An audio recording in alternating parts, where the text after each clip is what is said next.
Entonces, una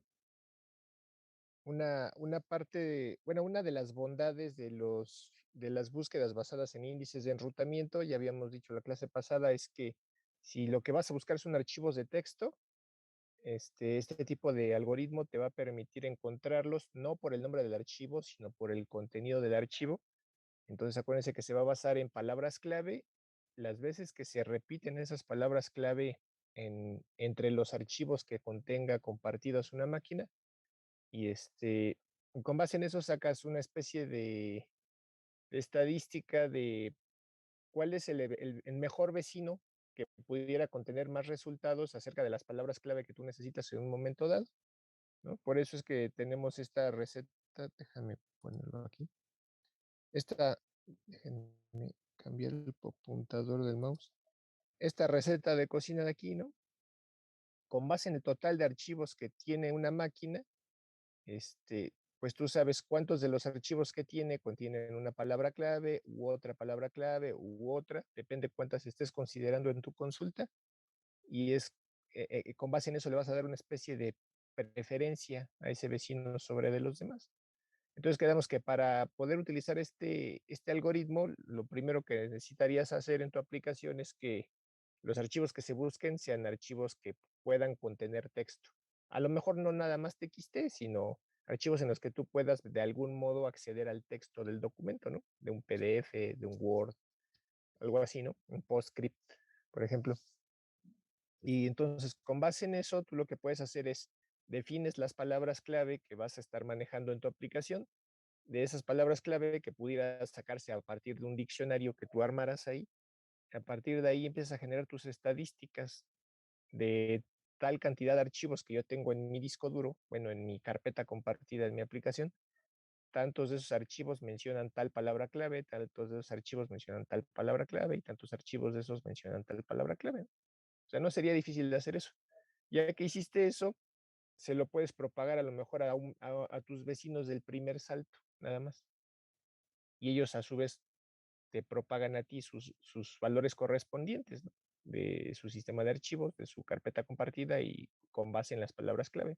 Entonces, a partir de eso, tú ya podrías generar esta tablita, basándote únicamente en tus vecinos del primer salto, por ejemplo. Y ya teniendo eso, pues ya sacas tus índices locales, ¿no? Digo, tus índices de enrutamiento.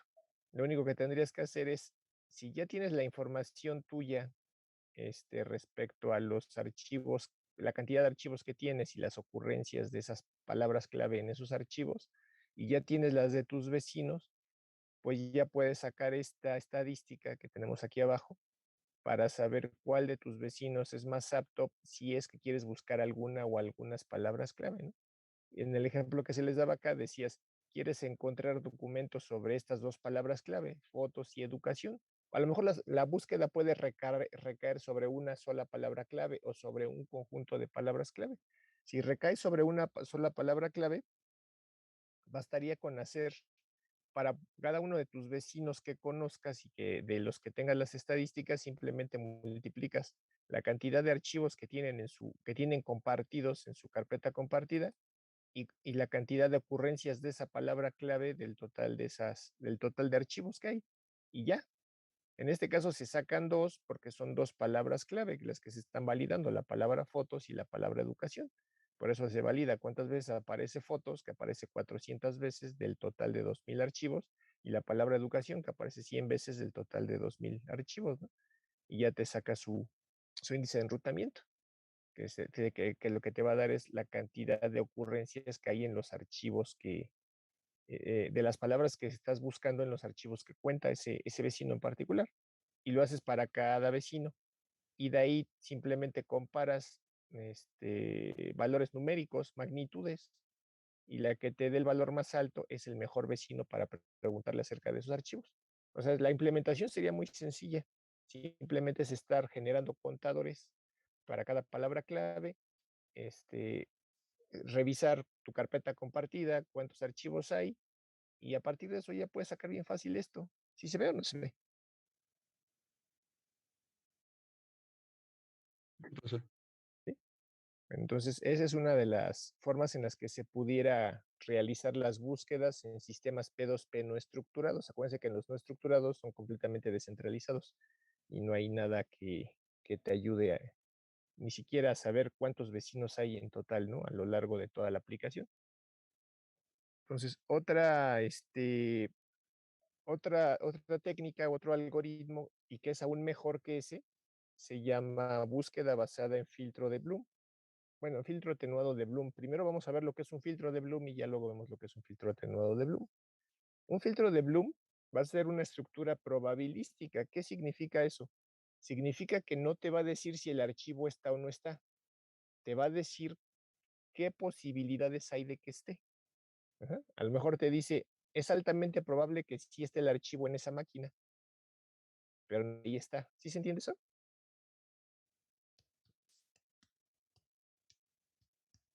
Sí, profesor. ¿Sí? ¿Y esto para qué nos sirve, profe? O sea, ¿de qué me sirve saber si un archivo puede o no puede estar? Pues para que tú hagas búsquedas de manera muy rápida. Por ejemplo, una aplicación que tiene este algoritmo, y no nada más para buscar archivos, se utiliza mucho en redes Manet. Una red Manet o una red ad hoc móvil, que se puede utilizar en celulares cuando no tienes infraestructura de red. Imagínate que estás en un lugar donde no hay señal, entonces, pero a lo mejor no hay puntos de acceso, no hay antenas de telefonía celular tampoco, ¿no? Y sin embargo quieres montar ahí una red espontánea, que se les conoce, redes Manet. Entonces, dado que no hay una infraestructura de antenas ahí, pues tendrías que bastarte con la información que propaga el celular durante el tiempo que esté en un rango de proximidad con otro celular para que intercambien información, ¿no? A lo mejor estás con tu antena Wi-Fi y acuérdense que esa antena Wi-Fi del celular tiene un cierto rango de alcance, ¿no? Si es Wi-Fi, pues aproximadamente 100 metros radiales. Entonces, durante el tiempo que dure la proximidad de un teléfono con otro, pueden estarse intercambiando paquetes esos teléfonos, solo mientras están cerca, ¿no? En cercanía. Entonces, ya cuando sales del rango de cobertura, pues ya no. Pero a lo mejor en ese momento entras en rango de cobertura con otro teléfono. Entonces ya te estarías comunicando con otro, ¿no? Y a lo mejor ese otro teléfono en algún determinado momento más adelante del tiempo entra en contacto con el primero con el que tú estuviste en contacto, ¿no? Entonces ahí hay algoritmos de enrutamiento. Hay uno que se llama Epidemic, que se propaga precisamente así. Entonces solo el tiempo durante está en contacto un celular con otro, intercambian mensajes, intercambian vectores de mensajes para saber qué mensajes nuevos tiene un celular que el otro no tenga. Y si él me enseña un vector de mensajes que yo no tenga, pues le digo que me los pase. Pero solamente voy a copiar los mensajes que yo no tenga y que él sí tiene. Y él va a copiar los que él no tenga y que yo sí tenga, van a intercambiar. Y así se pueden ir enrutando los mensajes. Entonces, ese algoritmo se basa en algo muy parecido a esto que se llama filtro de Bloom. Entonces, ahorita vamos a ver cómo funciona, pero básicamente funciona para hacer búsquedas muy rápido, simplemente haciendo operaciones OR en en un vector de bits. Para eso es para lo que sirve el filtro atenuado de Bloom. Te calcula la membresía a un conjunto de datos. ¿Pertenece o no pertenece? Si pertenece, es altamente probable que el archivo esté ahí. Si no pertenece, definitivamente no está ahí. ¿Sí se entiende?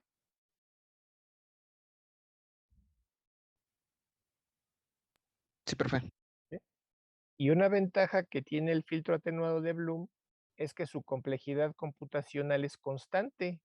¿Qué significa? Que no importa si haces la búsqueda sobre un archivo o sobre 1 millón de archivos, pues se va a tardar lo mismo, se va a tardar el mismo tiempo la máquina en hacerlo. Ajá. Entonces, ¿qué quiere decir? Que es escalable. ¿Sí se entiende? ¿Sí? Bueno, entonces, para entender este algoritmo partimos de dos supuestos, ¿no? Primero tenemos que tener un arreglo de tamaño m bits. Ese arreglo lo vamos a conocer como el filtro de Bloom. Ese arreglo es el que va a mapear la, la, ay, se me fue la palabra, la membresía. Va a mapear la membresía de un archivo dentro de un conjunto. En este caso, la membresía de un archivo dentro de una carpeta, por ejemplo, ¿no? Para saber si existe o no existe en la carpeta. ¿Sí se entiende?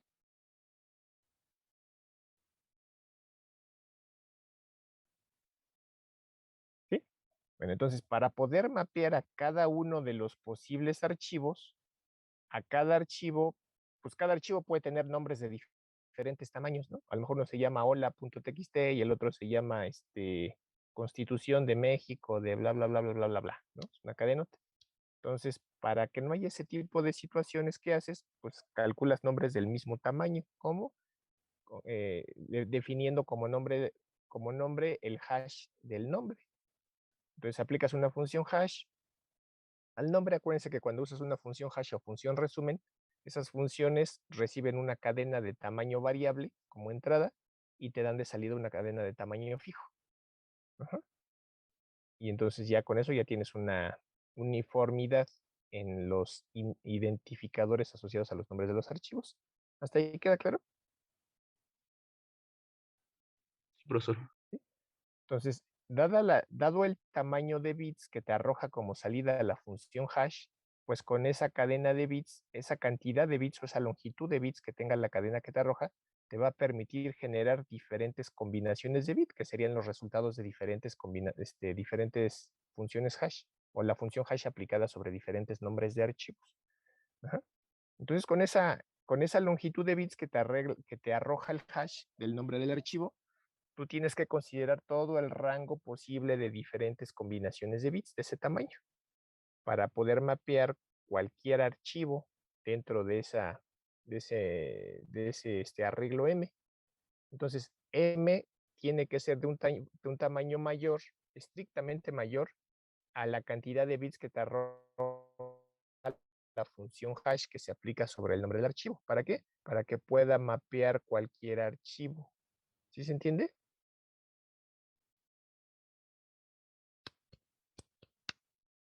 ¿Sí? Entonces ya está definido el tamaño de M o de tu filtro.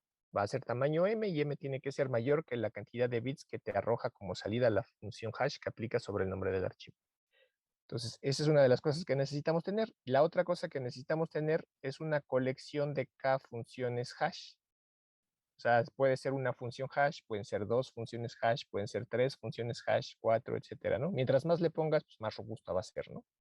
Entonces, comúnmente se aplican 2 funciones hash. Esas funciones hash entre ellas tienen que ser independientes. ¿Qué significa que 2 funciones sean independientes entre ellas?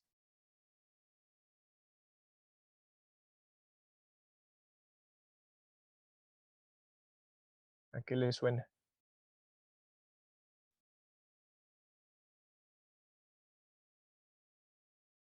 ¿Qué debería de cumplir para que sean independientes?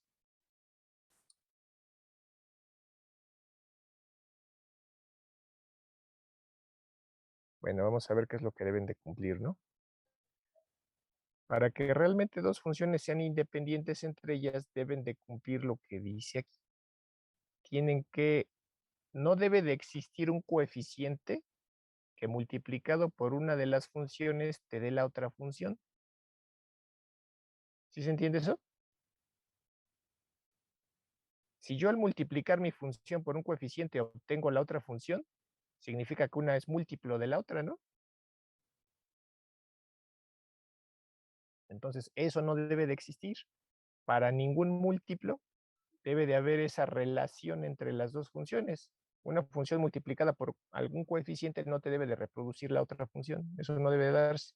Entonces, la independencia se basa en eso, que no debe de existir dos coeficientes tal que al multiplicar por las dos funciones te dé el mismo valor. Ajá. Para cualquier coeficiente diferente de 0. Además, estas funciones tienen que ser uniformemente distribuidas. ¿Y eso qué significa? Que debe de existir la misma probabilidad de ocurrencia tanto de una función como de la otra. Ajá. Y además, esas funciones tienen que ser rápidas de calcular. Hasta ahorita me parece que solamente les he platicado de las funciones hash, md5 y sha, que seguramente cuando tomen la materia de criptografía las van a ver, si no es que ya las vieron.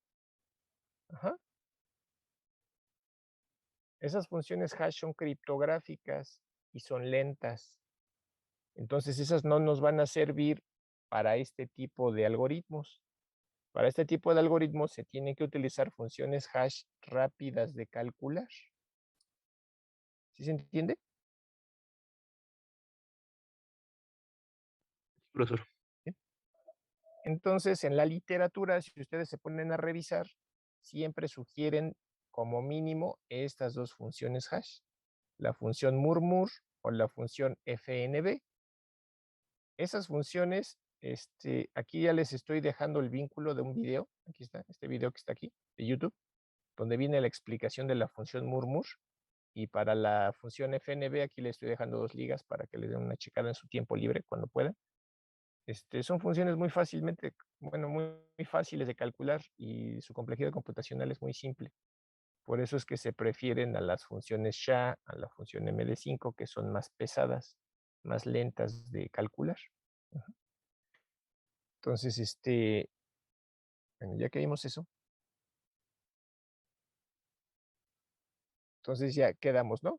Tenemos el arreglo de tamaño m bits, tenemos la colección de funciones hash, ya quedamos que se prefieren las funciones murmur y fnb porque son rápidas de calcular a diferencia de MD5 y SHA. Entonces la receta de cocina para calcular un filtro de Bloom es seguir estos pasos sencillos. El primero, ya tienes tu arreglo de tamaño m bits, lo inicializas a 0, ya que esté inicializado a 0, empiezas a agregar los archivos a la carpeta, ¿no? ¿Qué significa agregar los archivos a la carpeta? Significa que cada nombre de cada archivo que pertenezca a la carpeta lo vas a mapear en el vector M o en el arreglo M, como quieras llamar. ¿Cómo lo vamos a mapear? Le vas a aplicar las K funciones hash sobre el nombre del archivo y el resultado que te dé, dependiendo de la cantidad de bits que tenga esa función hash, puede ser que te dé un número que supere el tamaño de M. Entonces, para evitar que supere el tamaño de M, pues le vamos a aplicar un módulo. Ajá, aritmética modular, módulo M, para que el resultado que te dé a fuerza caiga dentro del tamaño del arreglo. Y el número que te dé, módulo M, te indica el bit del arreglo M que vas a encender. ¿Sí se entiende? Ahorita vamos a hacer un ejemplo para que quede más claro. Vámonos directo al ejemplo, ¿no? Aquí está un ejemplo, dice. Vamos a suponer que elegimos que M es igual a 13 bits, ¿no? Que sería el tamaño de nuestro filtro de Bloom. Entonces, suponiendo que M es igual a 13 bits, y vamos a también suponer para este ejemplo que el conjunto K, el conjunto de funciones hash es igual a 2, que solamente vas a aplicarle 2 funciones hash al nombre de los archivos. Entonces, empezamos definiendo qué funciones hash se van a utilizar. Les digo que las funciones hash por lo general son funciones rápidas. Aquí en este ejemplo se utilizan unas muy extremadamente simples, mucho más simples que murmur fnb, pero las buenas prácticas dicen utiliza murmur fnb por si les entra la curiosidad y deciden verlas, ¿no? En este ejemplo se usan unas muy simples. Tu primer función hash dice descompone el nombre del archivo. A final de cuentas, el nombre del archivo, ustedes están de acuerdo que es un arreglo de caracteres. Y ese arreglo de caracteres lo pueden ver como un arreglo de bytes, ¿no? ¿Sí están de acuerdo? Y cada byte a final de cuentas es un número que se mapea entre 0 y 255, ¿no? ¿Sí? Entonces, a final de cuentas, se puede descomponer ese arreglo pues, en un número en bits. Entonces, ya que tienes ese número en bits, dice, elige las posiciones impares y a partir de las posiciones impares de ese arreglo de bits, pues vas a obtener un nuevo número. Pero ese nuevo número posiblemente sea mayor, numéricamente hablando, que el tamaño de M. Entonces, por eso le aplicas aritmética modular, módulo M, para que el resultado caiga dentro de alguna de las posiciones del arreglo M. ¿Sí se entiende?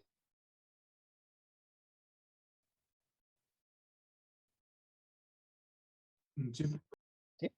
Bueno, y como función hash 2, pues es hacer lo mismo, pero en lugar de utilizar las posiciones impares, usas las pares.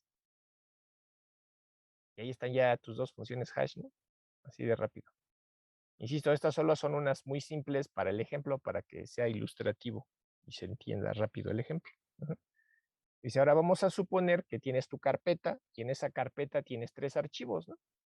Imagínate que esos 3 archivos te producen estos números. O sea, realmente serían arreglos de bits, pero aquí supón que tienes estos números, que son los 3 elementos de tu conjunto del filtro de Bloom, o son los archivos que tienes que mapear en el filtro de Bloom, el 31, el 149 y el 207. ¿Hasta ahí queda claro? Sí, profesor. ¿Sí? Entonces empezamos a cada uno de esos elementos, al 31, al 149 y al 207, a cada uno le vamos a aplicar las dos funciones hash por separado. Ajá. Entonces tenemos aquí el 31, lo convertimos al arreglo de bits, por eso insisto, si fuera una cadena con un nombre de archivo, pues es una cadena de bytes, esa cadena de bytes la puedes poner como un arreglo de bits, que sería lo equivalente a tener algo así como esto. Ya que tienes esto, pues le aplicamos una de las funciones hash, ¿no? En este caso, pues, estoy aplicando la de pares. Entonces, consideramos cada posición par. Para considerar cada posición par, vamos a asumir que, que vamos a contar esta cadena de izquierda a derecha, comenzando por la posición 0. Comenzando por la posición 0 y terminando en la posición, en este caso son 8 bits, en la posición 7. ¿Sí se entiende? Asumimos que 0 es una posición par, 1 es impar, 2 es par, 3 es impar, 4 es par y así. ¿Sí se entiende?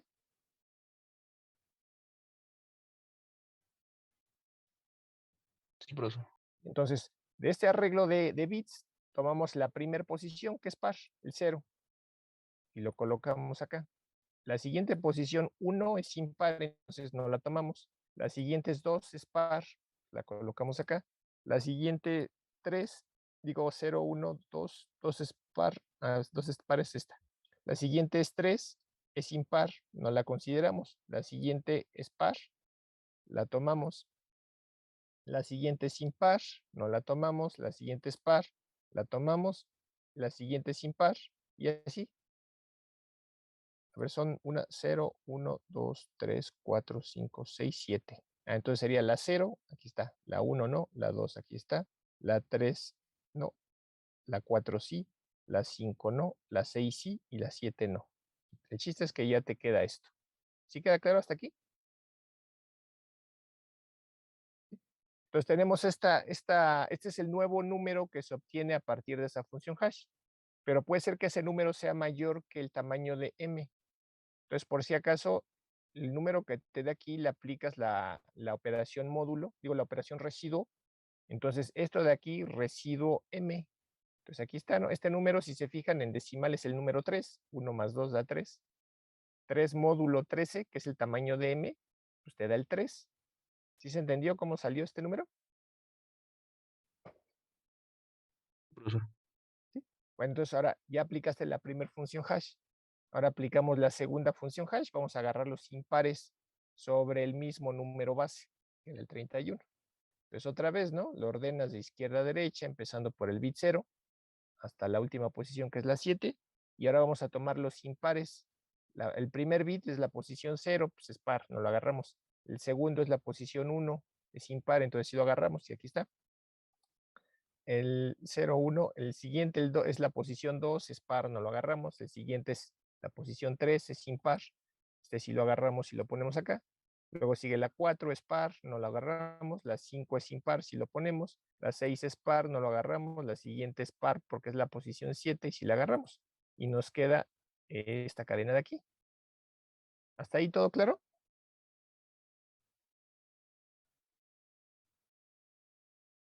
¿Sí? Este nuevo número que se produjo son el 1 más 2 más 4, 4 y 2, 6 y 1, 7 es este, 7 módulo 13, que es el tamaño del arreglo, pues me da este número, 7. Ahí está, ¿no? Entonces ya apliqué las dos funciones hash sobre mi elemento del conjunto, que me va a permitir mapear ese elemento dentro del filtro. ¿No? Y así como hice ese cálculo para este elemento, pues lo hago igual para este y luego igual para este, ¿no? Aplico las dos funciones, la de pares y la de sin pares, y lo mismo también para este. y me van a obtener estos números que están aquí. ¿Todo claro hasta ahí?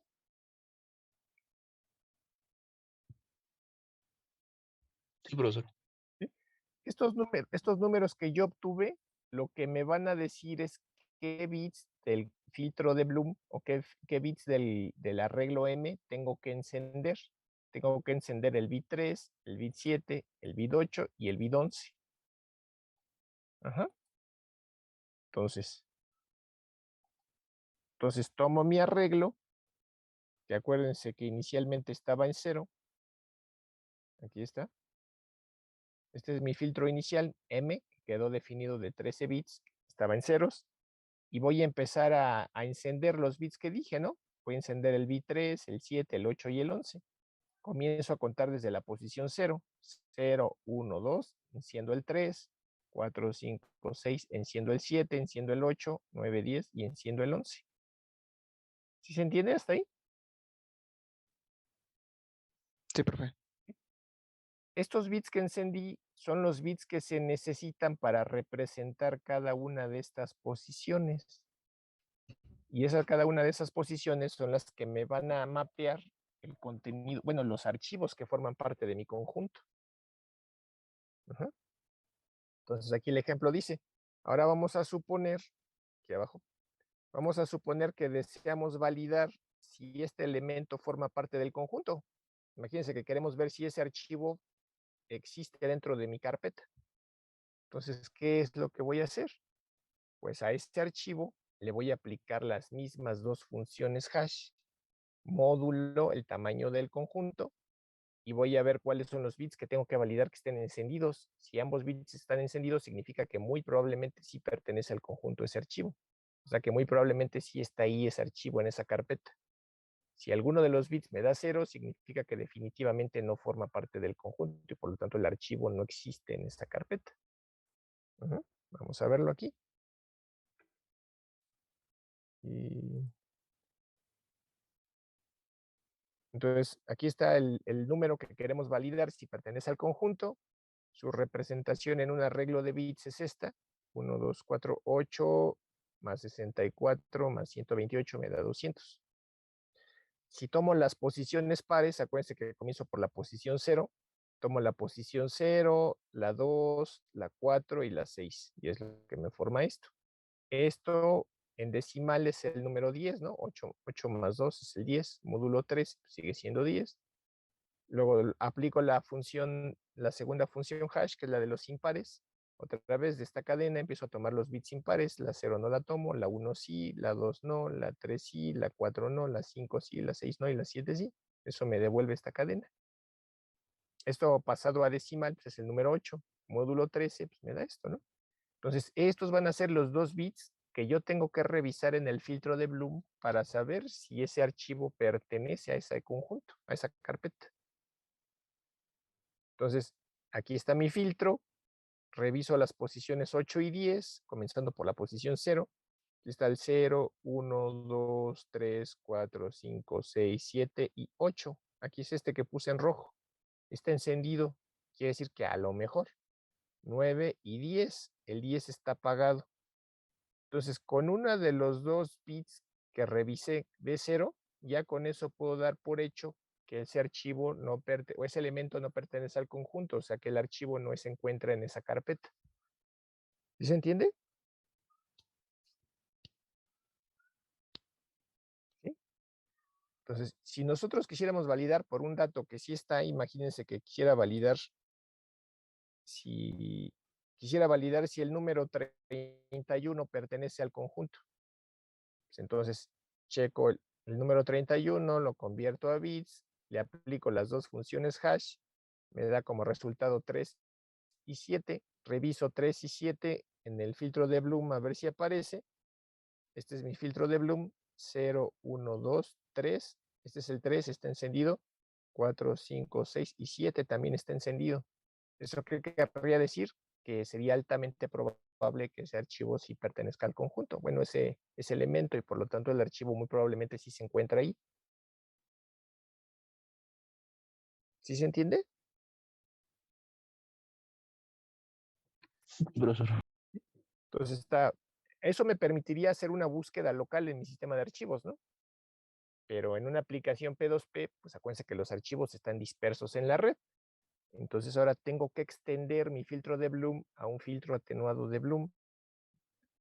Entonces, para hacer eso, yo voy a asumir que un archivo puede tener muchas réplicas esparcidas a lo largo de la red P2P.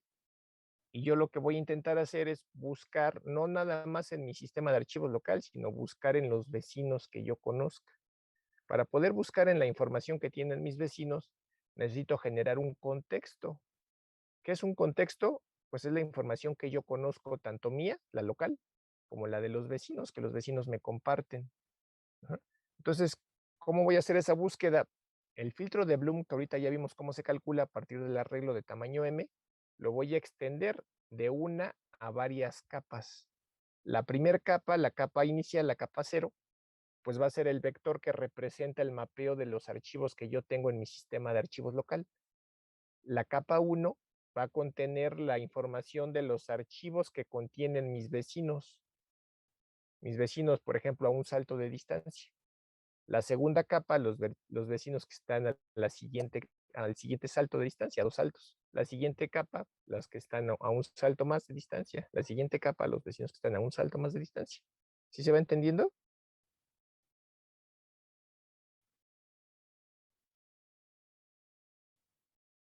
Sí, profesor. ¿Sí? Bueno, entonces ahora, ¿cómo funciona?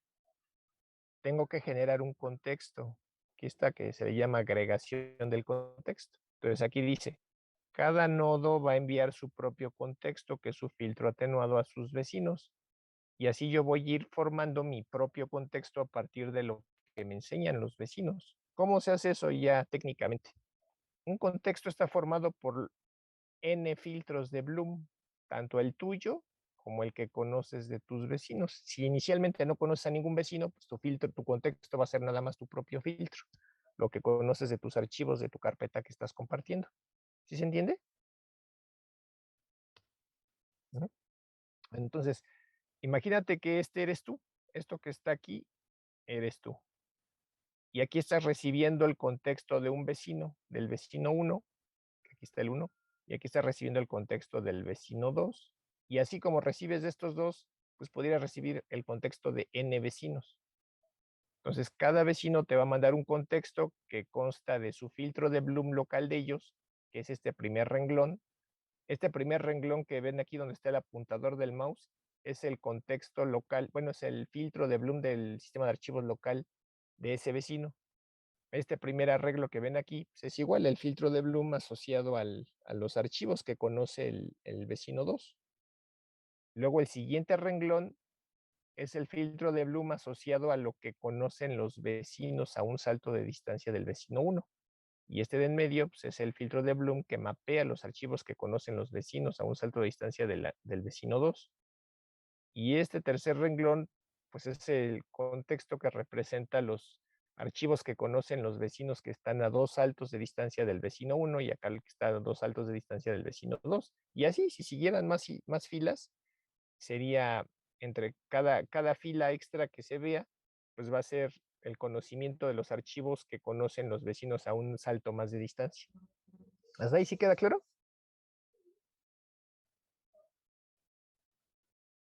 ¿Sí? Entonces, a partir de lo que conocen mis vecinos, yo voy a formar mi propio contexto. ¿Cómo lo hago? La receta de cocina dice, el filtro más lejano, o sea, la capa más lejana del contexto que te están pasando tus vecinos, bórrala. Por eso aquí tengo un tachecito en el renglón de más abajo. El que está hasta abajo lo vas a borrar. No te interesa la información del último vecino, del más lejano. Te interesan los primeros. Ajá. Que en este caso nada más tenemos 3 filas, pero pudiéramos tener más, ¿no? Entonces, sea la cantidad de filas que tengas, borras la última, que es la última capa. La eliminas y recorres una fila a todos los demás renglones. Por ejemplo, aquí se borró esta fila y las 2 de arriba se recorrieron para abajo, que es lo que tenemos aquí. ¿Sí se ve? Profesor. Y lo mismo hicimos con el siguiente vecino, borramos el renglón de hasta abajo y los otros 2 renglones los bajamos. ¿Sí está? Entonces, con eso lo que vas a hacer es mapear en un vector, en un solo vector, lo que conozcan todos tus vecinos que estén en la misma capa, o sea, al mismo salto de distancia. Entonces, ¿cómo se hace? Con una operación OR. Entonces, si se fijan, tomamos el renglón del medio y vamos a aplicar una operación OR bit a bit con el renglón del medio del otro vecino. Entonces, por ejemplo, aquí, déjenme anotar aquí. Tomamos este bit de aquí, operación OR con este bit de aquí, 0 o 1, ¿cuánto nos da? 1. Pues aquí está, ¿no? Es este de aquí. Luego vamos con el siguiente bit. Aquí tenemos 1, aquí tenemos 0, 1, 0, pues da 1. ¿Qué es esto que tenemos aquí? Luego vamos con el siguiente bit, 1 o 0, pues es 1.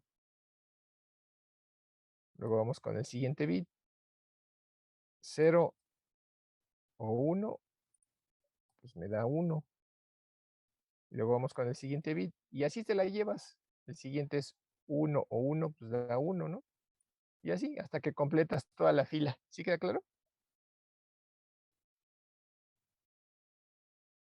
Y luego haces lo mismo con la siguiente fila, una operación OR bit a bit. 0 o 0 te da 0, 0 o 1 te da 1 y así te la sigues. Entonces, ahí ya mapeaste el contexto de los dos vecinos.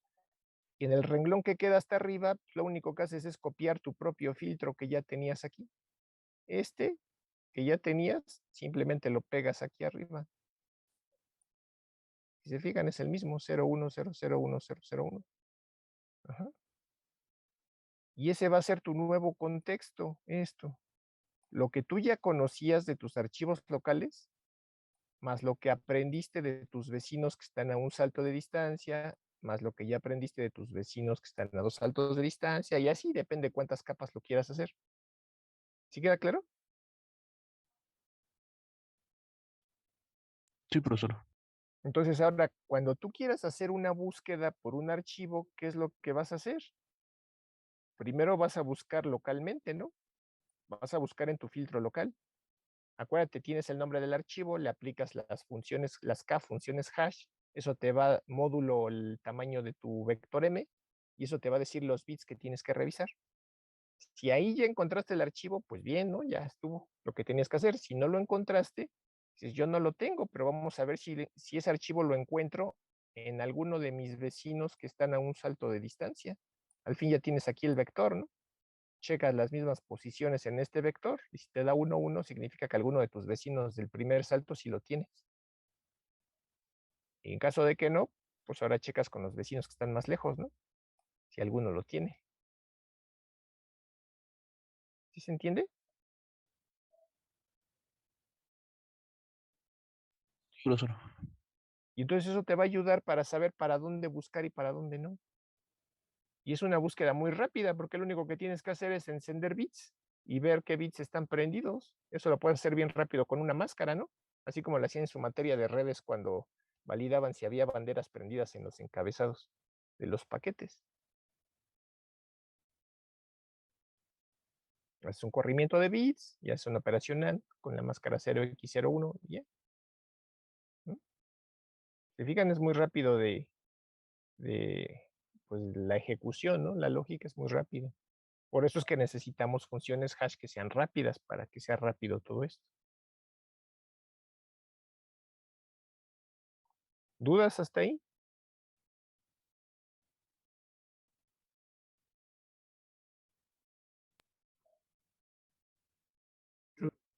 ¿No? Bueno, entonces, veo, bla, bla, bla, bla, bla, creo que ya habíamos visto. Bueno, ese algoritmo es uno de los que más se utilizaría para sistemas P2P no estructurados, o sea, cuando están totalmente descentralizados los sistemas, o sea, que no hay servidores fijos, no hay ni siquiera alguna estructura que organice la información, simplemente estás buscando todos contra todos, y eso te va a ayudar a reducir la cantidad de tiempo y de mensajes que se van a requerir para hacer las búsquedas, ¿no? Acuérdense que existen los otros sistemas P2P, que también ya son estructurados, pero siguen sin ser híbridos, ¿no?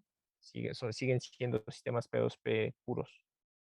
Y es en los estructurados, sigues sin conocer a todos tus vecinos, pero al menos ya hay una especie de orden en la información, y ese orden se establece a través de una tabla hash distribuida. ¿Sí se acuerdan que vimos la clase pasada un ejemplo de una tabla hash distribuida?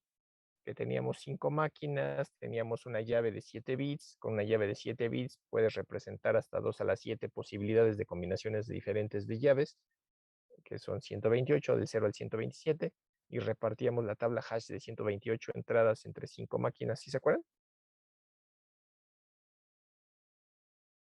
Sí, profe. Bueno, pues es esto mismo, ¿no? Entonces, este algoritmo de búsqueda en sistemas P2P estructurados, y acuérdense, estructurado se refiere solamente a que la información ya está organizada. ¿Cómo está organizada? Pues en una tabla hash.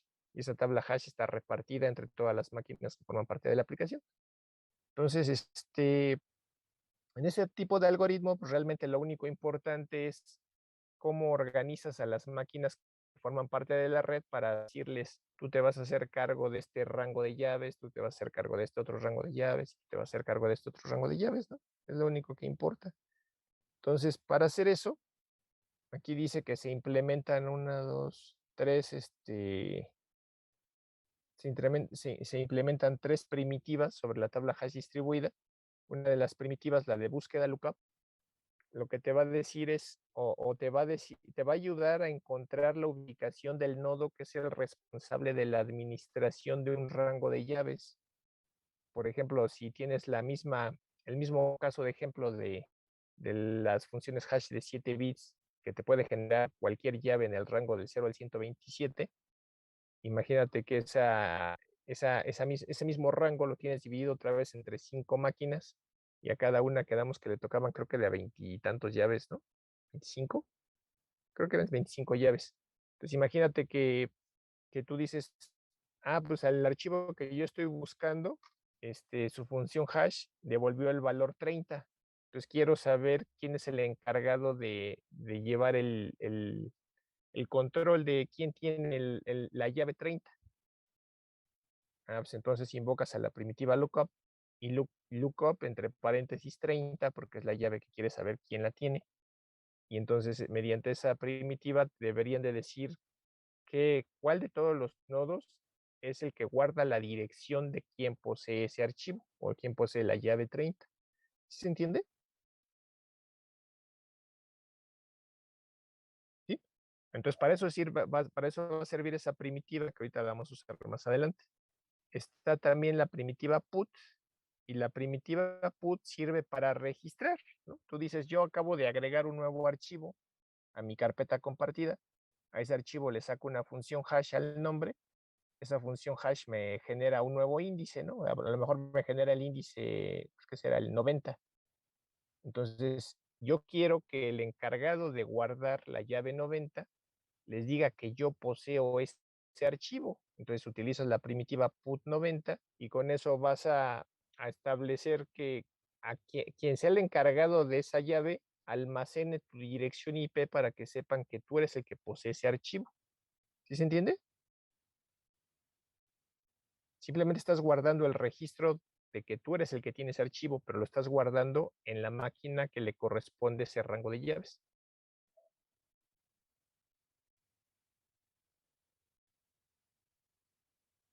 Ujú.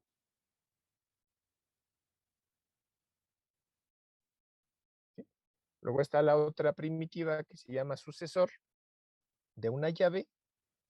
Con sucesor de una llave, tú le pasas como parámetro la llave, en este caso, por ejemplo, el mismo 90, y sucesor 90 lo que te va a decir es quién es el siguiente nodo en la tabla hash, en este caso, al que le correspondería almacenar ese índice. Y el que le corresponde almacenar ese índice va a ser una máquina con un identificador que numéricamente hablando no supere el valor de la llave. Ajá, que su ID no supere el 90 en este caso, porque la llave es el 90, entonces el ID de esa máquina no debe de ser mayor a 90. ¿Sí se entiende?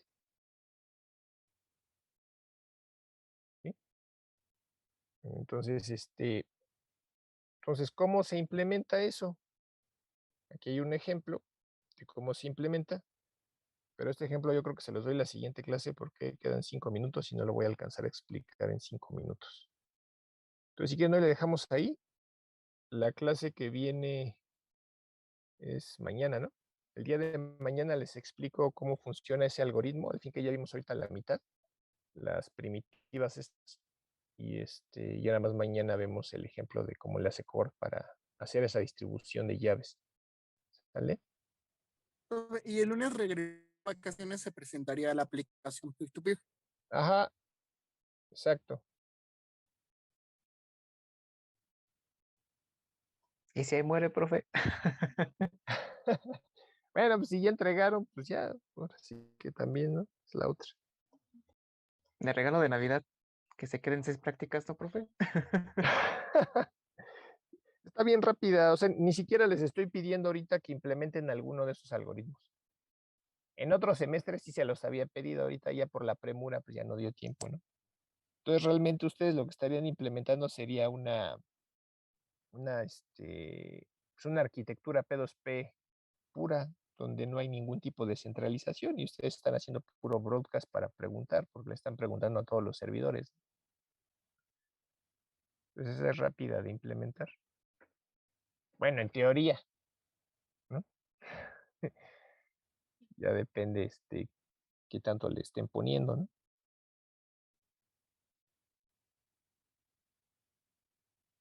Vale. Además, es el último jaloncito ya. No, pero el jaloncito y luego regresamos a presencial también. Pues sí, pero ahorita acabo de tener un TT y nos decía nuestro presidente de academia que todavía ni siquiera tienen bien claro cuándo. Con eso de que ahorita nos tienen que volver a vacunar a los docentes, porque nos pusieron la cancino que no tiene tanta efectividad. Entonces, andan en eso ahorita viendo.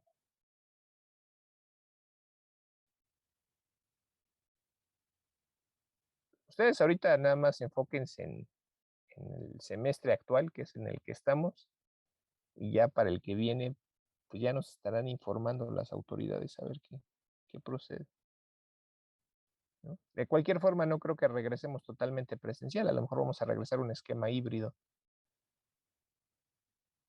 es lo más seguro,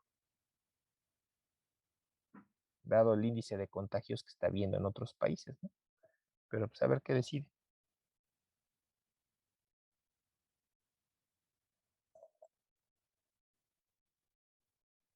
Está bien, está bien. Bueno, pues entonces por el día de hoy tengan muy bonita tarde, muchachos. Insisto, una disculpa por la tardanza, pero es que estaba en la deliberación de otro trabajo terminal. Ya ven que ahorita todavía están los de TT2 y pues diario he tenido, ¿no?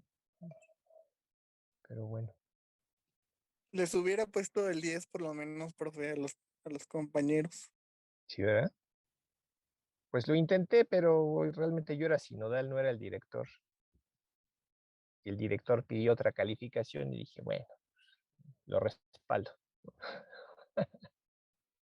Además tenía elementos para pedirla, ¿no? Pero bueno. Entonces, tengan muy bonita tarde. Si van a comer ahorita, provechito. Y nos vemos el día de mañana. Gracias, profe. Nos vemos mañana. Dale, profe. Hasta luego. Gracias. Recording Hasta luego, stopped. Que profe. estén muy bien. Dale, profe. Hasta luego.